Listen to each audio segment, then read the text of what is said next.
Hello, everybody. Randy Butler here with Highland County Real Estate again. I'm here at the Sheriff's Office here in Highland County with Deputy Erica Engel. Hi. And you might wonder, what does the Sheriff's Office have to do with real estate? And it has a lot to do with it, maybe not as much as it did a few years ago. When I first started, I know the Sheriff's Office probably sold more real estate than all the realtors combined. That was another time, about 10 years or so ago. Sheriff sales is kind of unfortunate situation. Family goes through loss or whatever they have, where the bank has to foreclose on the property. Once you get the order from the court, if you would just kind of explain the process, what do you do with that? Well, Randy, you are right. The Sheriff's Office does process sheriff sales, and the numbers are tremendously down from what they used to be. I believe probably in around 2008, when the economy with airborne dropped. Those numbers went from 400 sheriff sales a year to we processed 105 cases last year. So really good for our economy now, but at any rate, when we do receive an order to sell, which means a family, for whatever reason, has defaulted in judgment on their loans, the sheriff, or the bank rather, has to file to sell these properties in order to get them back, or make the note good by somebody else buying them other than the bank.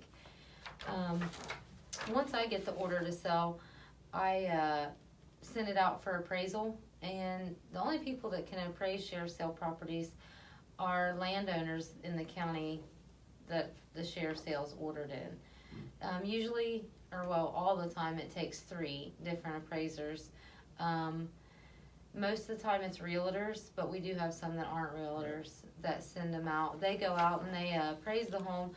They're not allowed to go in the homes most of the time unless the landowner would allow them to, because it's still their property until the deed changes hands. But they go out and they appraise them, and in fact, you're an appraiser, I maybe. am. I've done several. So maybe you can tell us how that works. Well, I know you call me and you get a folder that just has the address, and you just kind of drive by. And also I want to say, by the time it gets to the sheriff's sale, that's a very last resort. Banks do not want to go through foreclosure. They don't want to take anybody's homes back. They want the payments to be made. So the sheriff's sale. Right, the banks aren't the realtor. No. They're not realtors.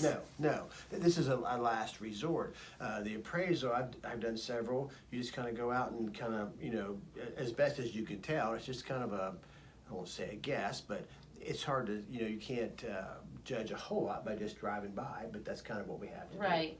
So you get the order, the appraisal comes back, and then what happens after Once that? we receive the appraisal back, we set sale dates.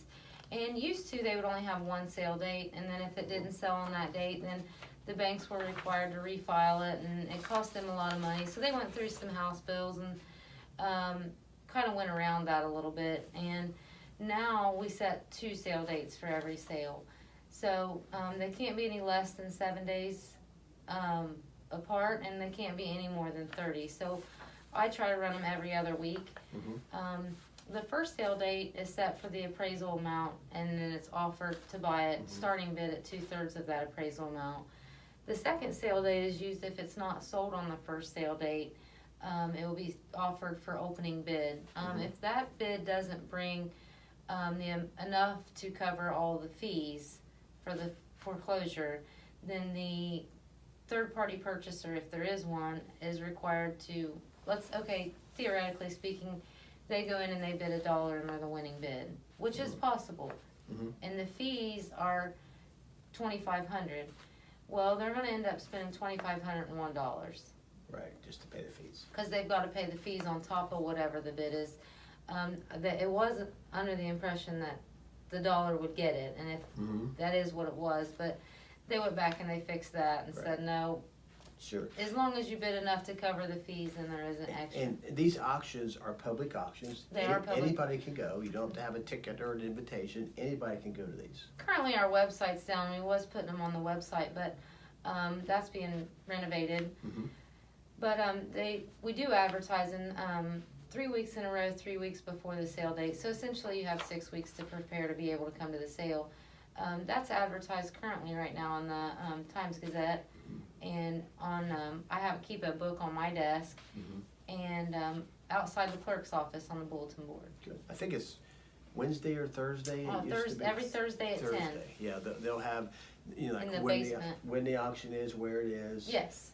That kind of thing. They're posted every Friday in the Times Gazette. Are they? Yes. Okay. On Fridays. And even if the person that lost the home was the unfortunate one that the sale was for, they could still buy the home back. Absolutely. Yeah. Absolutely. And yeah, as long as the judgment's met, most of the time the banks, most times the banks do show up to bid to protect their interest. But there has been a rise since the 2 sale date thing has come about, that we're getting more people purchasing them back than the banks, which is good because all these Sure. houses aren't sitting empty. Right.